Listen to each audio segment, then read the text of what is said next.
നമ്മുടെ ജീവിതത്തിലേക്ക് എല്ലാ ഹൈറുകളും എല്ലാ ഐശ്വര്യങ്ങളുടെയും വാതിലുകൾ തുറന്നു കിട്ടണം. നമ്മുടെ ജീവിതത്തിലേക്ക് സമ്പാദ്യം കിട്ടാൻ, അതുപോലെ തന്നെ മക്കൾ നന്നായി കിട്ടാൻ, നമ്മുടെ ഹൈറായ നല്ല ജോലി ലഭിക്കാൻ, ഉള്ള ജോലിയിൽ തന്നെ വലിയ സമ്പാദ്യം ലഭിക്കാൻ, ഉയർച്ച ലഭിക്കാൻ, ഇങ്ങനൊക്കെ ആഗ്രഹിക്കുന്നവരാണ് നമ്മൾ.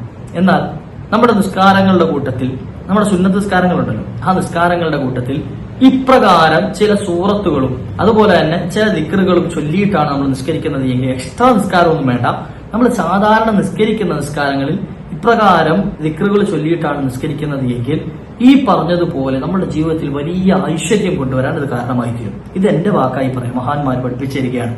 പരിശുദ്ധമായ ഖുർആന്റെ ആയത്തുകളും അതുപോലെ തന്നെ സൂറത്തുകളും ദിക്റുകളും ചൊല്ലിയിട്ട് നമ്മുടെ ജീവിതത്തിലേക്ക് സമ്പാദ്യം ലഭിക്കാൻ, നമ്മുടെ ജീവിതത്തിലേക്ക് വലിയ ഹൈറ് ലഭിക്കാൻ, ഐശ്വര്യത്തിന്റെ വാതിൽ തുറന്നു കിട്ടാൻ, മക്കൾ നന്നായി കിട്ടാൻ, ഹൈറായ ജോലി ലഭിക്കാൻ, വീട് ലഭിക്കാൻ തുടങ്ങി നമുക്ക് ഈ ദുനിയാവിൽ എന്തൊക്കെ സമാധാനത്തിൽ ജീവിക്കാൻ ആവശ്യമുണ്ടോ അതൊക്കെ ലഭിക്കാൻ കാരണമാകുന്ന മഹത്തായ അത്ഭുതപ്പെടുത്തുന്ന ഒരു നിധിയുടെ കഥ ഇൻഷാ അല്ലാഹ് ഇന്ന് നമുക്ക് കേൾക്കാം. ഒരു മഹത്തായ നിസ്കാരത്തെ പറ്റി കേൾക്കാം. അള്ളാഹു വീഡിയോ മുഴുവനായി കേൾക്കാനുള്ള ഭാഗ്യം നൽകട്ടെ, മറ്റുള്ളവരിലേക്ക് എത്തിച്ചു കൊടുക്കാം. السلام عليكم ورحمة الله وبركاته. بسم الله والحمد لله. أعوذ بكلمات الله التامات من كل شيطان وهامة ومن كل عين لامة. അള്ളാഹു സുബ്ഹാനഹു വ തആല നമ്മുടെ സൽക്കർമ്മങ്ങളൊക്കെ സ്വീകരിക്കുമാറാകട്ടെ. വന്നുപോയ അപാകതകൾ, പാകപ്പിഴവുകളൊക്കെ അള്ളാഹു മാപ്പ് ചെയ്തു തരുമാറാകട്ടെ. ഹബീബായ നബി തങ്ങളോടൊപ്പം നാളെ പരിശുദ്ധ സ്വർഗത്തിൽ അള്ളാഹു നമ്മയും നമുക്ക് വേണ്ടപ്പെട്ട മുഴുവൻ മുഅ്മിനീങ്ങളെയും ഒരുമിച്ച് കൂട്ടി അനുഗ്രഹിക്കുമാറാകട്ടെ. പ്രത്യേകിച്ച് എന്റെ ശബ്ദം ശ്രമിച്ചുകൊണ്ടിരിക്കുന്ന എന്റെ പ്രിയപ്പെട്ട ഉമ്മമാർ, സഹോദരിമാർ, സഹോദരന്മാർ, ദുആ വസിയ്യത്ത് ചെയ്ത ഓരോ മുഅ്മിനീങ്ങളും അള്ളാഹു എല്ലാവരുടെയും നല്ല മുറാദുകൾ, അവരുടെ ഹൃദയത്തിലുള്ള സകല ആഗ്രഹങ്ങളെയും അള്ളാഹു പൂർത്തീകരിച്ച് നൽകുമാറാകട്ടെ. വിഷമങ്ങളെയൊക്കെ അള്ളാഹു തീർത്തു തരുമാറാകട്ടെ. എല്ലാവർക്കും സുഖമാണെന്ന് കരുതുന്നു. അള്ളാഹു എല്ലാവർക്കും സുഖവും സന്തോഷവും നൽകി അനുഗ്രഹിക്കട്ടെ എന്ന് ആത്മാർത്ഥമായി ദുആ ഇറക്കുകയാണ്. നമ്മളൊക്കെ ആഗ്രഹിക്കുന്നതും സമാധാനത്തിൽ ജീവിക്കണമെന്നാണ്. സന്തോഷം ഉണ്ടാകണം, ജീവിതത്തിൽ പ്രശ്നങ്ങളൊന്നുമില്ലാതെ, പ്രയാസങ്ങളൊന്നുമില്ലാതെ റാഹത്തായി മുന്നോട്ട് പോകണം, അല്ലെ? ആരുടെ മുമ്പിലും കൈനീട്ടാതെ, ആരോടും യാചിക്കാതെ, നമ്മുടെ ആവശ്യങ്ങൾക്ക് വേണ്ടി ആരുടെ മുമ്പിലും തലകുനിക്കാതെ ഇസ്സത്തോടുകൂടി അഭിമാനത്തോടുകൂടി ജീവിക്കണം എന്ന് ആഗ്രഹിക്കുന്നവരാണ് നമ്മളെല്ലാവരും. അള്ളാഹു അത്തരത്തിലാക്കി തരുമാറായിട്ട് നമ്മുടെ ജീവിതം നല്ല പ്രയാസവും നമ്മുടെ ജീവിതത്തിലൊക്കെ ഉണ്ടെങ്കിൽ അള്ളാഹു എത്രയും പെടുന്നത് പരിഹരിച്ച് നൽകുമാറാകട്ടെ. നമ്മളൊക്കെ നിസ്കരിക്കുന്നവരാണ്, നിസ്കാരം കൃത്യമായി നിർവഹിക്കുന്നവരാണ്. അള്ളാഹു അക്കൂട്ടത്തിൽ നമ്മയൊക്കെ ചേർത്ത് തരുമാറാകട്ടെ. നിസ്കാരത്തിന് വലിയ പ്രാധാന്യമുണ്ടല്ലോ നമ്മുടെ ജീവിതത്തിൽ. കാരണം നമ്മുടെ അമലുകളൊക്കെ സ്വീകരിക്കപ്പെടാൻ ആദ്യമായി നോക്കുന്ന നിസ്കാരം ഉണ്ടോന്നാണ്. നമ്മൾ കുറെ ദിക്ർ ചൊല്ലി, കുറെ സ്വലാത്ത് ചൊല്ലി, അല്ലെങ്കിൽ കുറെ ഖുർആൻ ഓതി, കുറെ നന്മകളൊക്കെ ചെയ്തു, പക്ഷെ നിസ്കരിക്കൂല. എന്നാൽ ആ ചെയ്ത അമല് കൊണ്ടൊന്നും നാളെ രക്ഷപ്പെടാൻ പറ്റൂല. നിസ്കാരം ഉണ്ടോ എന്നാണ് നാളെ ആദ്യം അള്ളാഹു നോക്കാം. അവലുമായി യുഹാസബു ബിഹിൽ അബ്ദു യൗമൽ ഖിയാമത്തി അനിസ്വല. മുത്തനബി പറഞ്ഞ അതാണ്. ഇത് ആദ്യമായി ഒരു മനുഷ്യനെ ചെക്ക് ചെയ്യുന്നത് ആള് നിസ്കാരം ഉള്ളവനാണോ. എന്നാൽ എന്ത് ചെയ്യും, ആ നിസ്കാരത്തിന്റെ കാര്യത്തിൽ ആൾ ഓക്കെ ആണെന്നുണ്ടെങ്കിൽ, ഭയങ്കര പെർഫെക്റ്റ് ആയില്ല എന്നാലും ഒരു മാക്സിമം എന്ത് ചെയ്യാം, ആളെന്ന് ഒപ്പിക്കാൻ പറ്റുന്ന രൂപത്തിലാണെങ്കിൽ ബാക്കിയുള്ള കാര്യങ്ങളൊക്കെ അള്ളാഹു കൊണ്ട് വിട്ടുവീഴ്ച ചെയ്തു തരും. ബാക്കിയുള്ള വിഷയത്തിലൊക്കെ അള്ളാഹു പരിഹാരം ചെയ്തു തരും, ഒരു മയം ചെയ്തു തരും.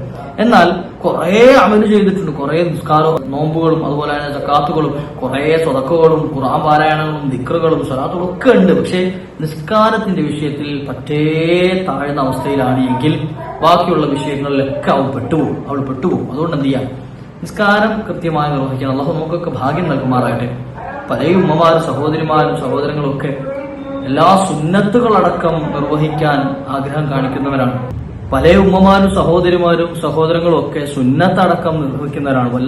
അതിലൊക്കെ വലിയ താല്പര്യം കാണിക്കുന്നവരാണ്. തഹജ്ജുദ് നിസ്കാരവും ദുഹാ നിസ്കാരവും അതുപോലെ ഇഷ്റാഖ് നിസ്കാരവും അവ്വാബി നിസ്കാരവും വിത്തറും ഒക്കെ എന്ത് ചെയ്യുക കൃത്യമായി നിർവഹിക്കുന്ന ആളുകളാണ്. അതോടൊപ്പം തന്നെ മറ്റ് മോക്കതായ സുന്നത്തുകൾ, നമ്മുടെ നിസ്കാരങ്ങൾക്ക് മുമ്പ് ശേഷമുള്ള റവാത്തിബ് സുന്നത്തുകൾ, ഇതൊക്കെ കൃത്യമായി നിർവഹിക്കുന്നവരാണ്. അല്ലാഹു അതൊക്കെ ഖബൂലാക്കുമാറാകട്ടെ.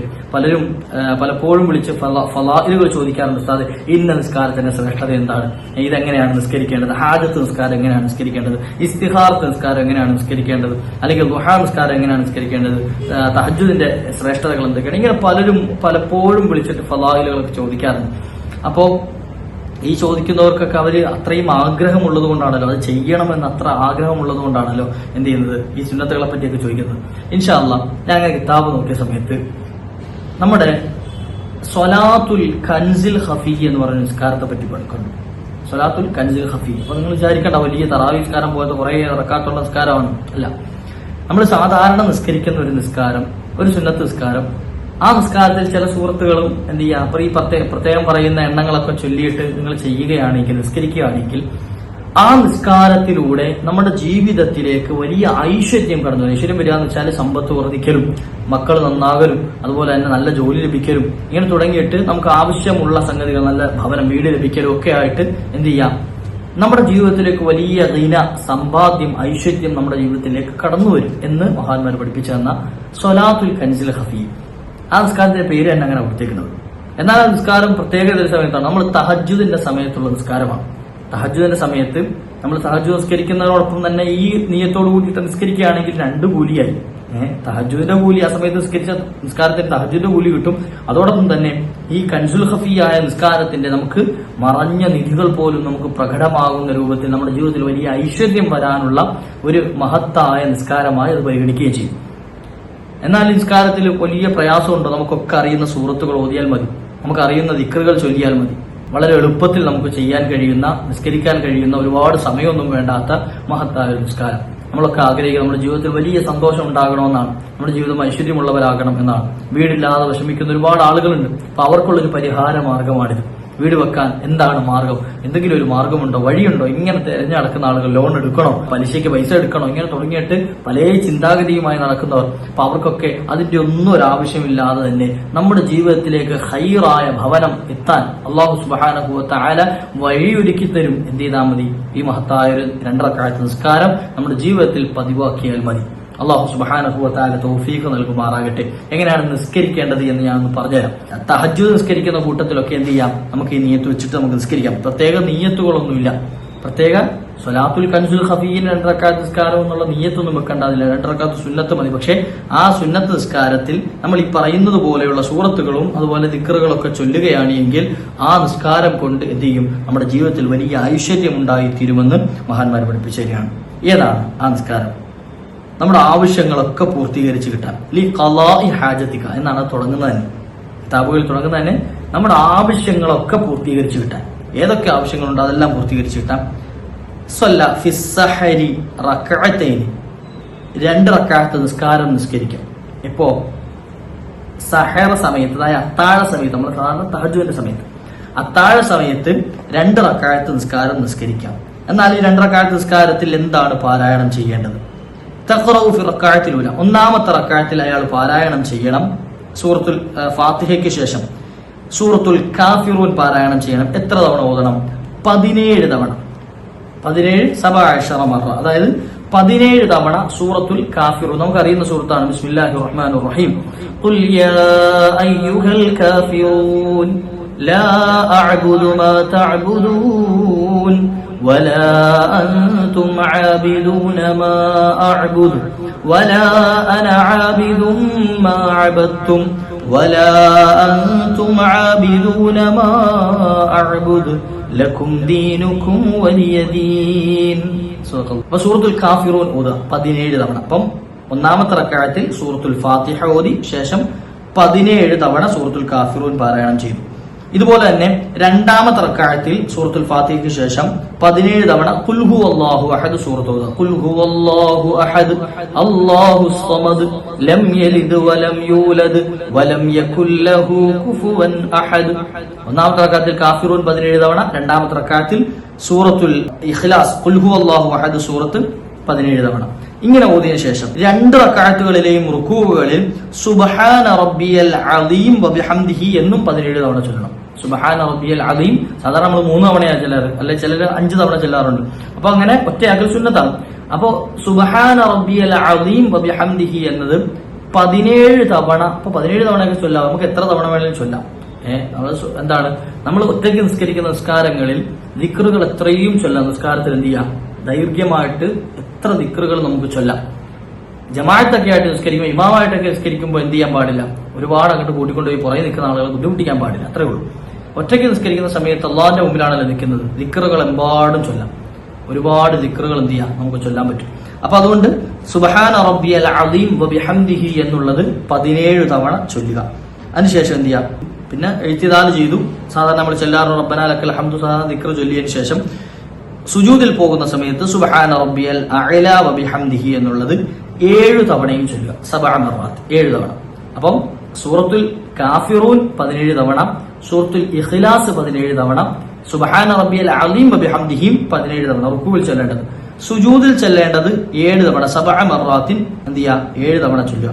അതിനുശേഷം നിസ്കാരത്തിൽ നിന്ന് വിരമിക്കുക, സലാം വീട്ടി, അസ്സലാമു അലൈക്കും വറഹ്മത്തുള്ളാഹി പറഞ്ഞ സലാം വീട്ടിയതിനു ശേഷം ഇഖ്റ ആയത്തുൽ കുർസി. അതിനുശേഷം നിസ്കാരം കഴിഞ്ഞ ഉടനെ അസ്തഗ്ഫിറുല്ലാഹ് അൽഅദീം പറഞ്ഞിട്ട് ആയത്തുൽ കുർസി പാരായണം ചെയ്യണം. 17 മർറ. എത്ര തവണ? 17 തവണ. എന്നാൽ ഈ ഓതൽ, ഈ ചൊല്ലൽ, ഈ പറഞ്ഞത് കാരണം, അതായത് ഈ 17 തവണയുള്ള കാഫിറൂൻ, ഇഖ്ലാസ്, സുബ്ഹാന റബ്ബിയൽ അദീം വബിഹംദിഹി, അതുപോലെ ആയത്തുൽ കുർസി, പിന്നെ സുബ്ഹാന റബ്ബിയൽ അഅ്ലാ വബിഹംദിഹി 7 തവണ. ഇത്രയും ദിക്റുകളുടെയും ഖുർആന്റെയും ഒരു സമാഹാരം. ഇതാണ് ആ നിസ്കാരത്തിൽ നമ്മൾ ആകെ ചെയ്യുന്നത്. ബാക്കിയൊക്കെ നമ്മൾ സാധാരണ നിസ്കരിക്കുന്ന പോലെ നിസ്കരിക്കാം. ഇങ്ങനെ 2 റക്അത്ത് നിസ്കരിച്ചു കഴിഞ്ഞാൽ ആ വ്യക്തിയുടെ ജീവിതത്തിലേക്ക് മറഞ്ഞ നിധികൾ പോലെ എന്ത് ചെയ്യും? മറഞ്ഞ നിധികളടക്കം പ്രകടമായി വരുന്നു. ജീവിതത്തിൽ ഒരിക്കലും ലഭിക്കുകയില്ല, എനിക്കിനി ഒരിക്കലും കിട്ടൂല എന്ന് അയാൾ വിചാരിച്ചിരുന്ന സംഗതി പോലും ആ വ്യക്തിയുടെ ജീവിതത്തിലേക്ക് കൊണ്ടുവരും. അള്ളാഹു സുബ്ഹാനഹു വ തആല അടുപ്പിച്ചു കൊടുക്കും. വീടില്ലാത്തവർക്ക് വീട് അള്ളാഹു നൽകും. അതുപോലെ ജോലി ഇല്ലാതെ വിഷമിക്കുന്ന ആളുകൾക്ക് നല്ല ജോലി ലഭിക്കും. ഉള്ള ജോലിയിൽ വലിയ സമ്പാദ്യം ലഭിക്കും. ജോലികളിലെല്ലാം അള്ളാഹു വലിയ ബർക്കത്തും സമ്പാദ്യത്തിൽ വലിയ ഉയർച്ചയും നൽകും. മക്കളെ അള്ളാഹു സ്വാലിഹ്യങ്ങളിൽ പെടുത്തും. മക്കളെ സ്വാലിഹ്യങ്ങളിൽ ചേർക്കാം. അതായത് ജീവിതത്തിൽ നമുക്ക് രക്ഷപ്പെടാൻ, സമാധാനം ലഭിക്കാൻ, ജീവിതത്തിൽ വലിയ സന്തോഷം ലഭിക്കാൻ എന്തൊക്കെ ആവശ്യമാണോ അതെല്ലാം അല്ലാഹു സുബ്ഹാനഹു വ തആല തുറന്നു കൊടുക്കും എന്ന് മഹാന്മാർ വിശദീകരിച്ചു പറയുന്നുണ്ട്. ഇങ്ങനെ സ്വലാത്തുൽ കൻസിൽ ഖഫി എന്ന ഈ നിസ്കാരം നമ്മുടെ തഹജ്ജുദിന്റെ സമയത്ത് തഹജ്ജുദ് നിസ്കരിക്കുന്നതോടൊപ്പം തന്നെ ആ തഹജ്ജുദിന്റെ നിയ്യത്ത് വെച്ച് നമ്മൾ എന്ത് ചെയ്യുക? രാത്രിയുള്ള ഖിയാമുൽ ലൈൽ, രാത്രിയിലെ നിസ്കാരത്തിന്റെ നിയ്യത്ത് വെച്ച് നമ്മൾ നിസ്കരിക്കുന്നു.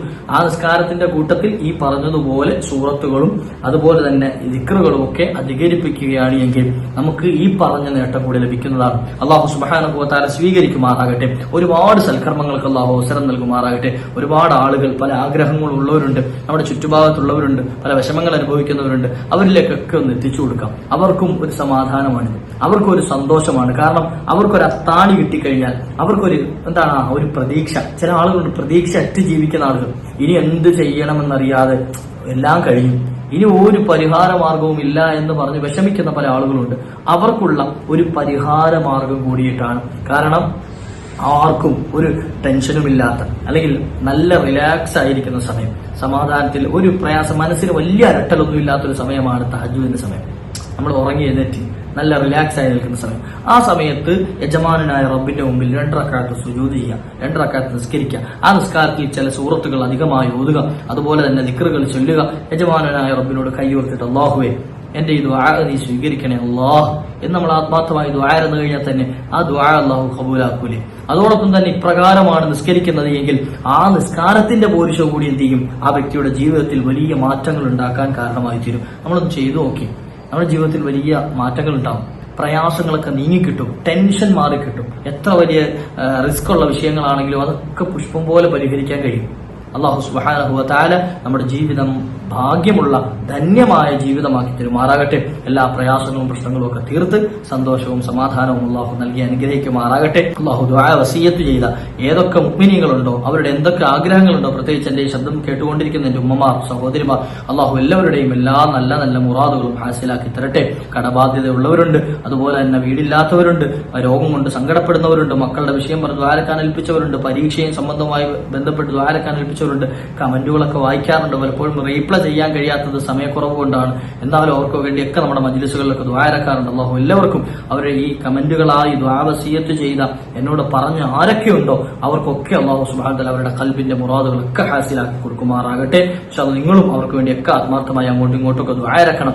നാളെ നമ്മൾ മരിച്ചു എന്ന് കേൾക്കുമ്പോഴും നമുക്ക് വേണ്ടി അദ്ദേഹം ഇങ്ങനെയൊക്കെ പറഞ്ഞു തന്ന ആളാണ്, അല്ലാഹു പുറത്തു കൊടുക്കട്ടെ എന്ന് ആരെങ്കിലും ഒക്കെ ദ്വാരക്കുമെന്ന പ്രതീക്ഷയിലാണ് ഈ പറയുന്നതൊക്കെ. അല്ലാഹു അത്തരത്തിൽ സ്വർഗത്തിലേക്ക് എത്തുന്ന കൂട്ടായ്മയായി, ഒത്തുചേരലായി നമ്മുടെ ഈ കൂട്ടായ്മകളൊക്കെ അല്ലാഹു ഖബൂലാക്കുമാറാകട്ടെ. വആഖിറു ദഅ്വാന അനിൽ ഹംദുലില്ലാഹ്. അസ്സലാമു അലൈക്കും വറഹ്മത്തുള്ളാഹി.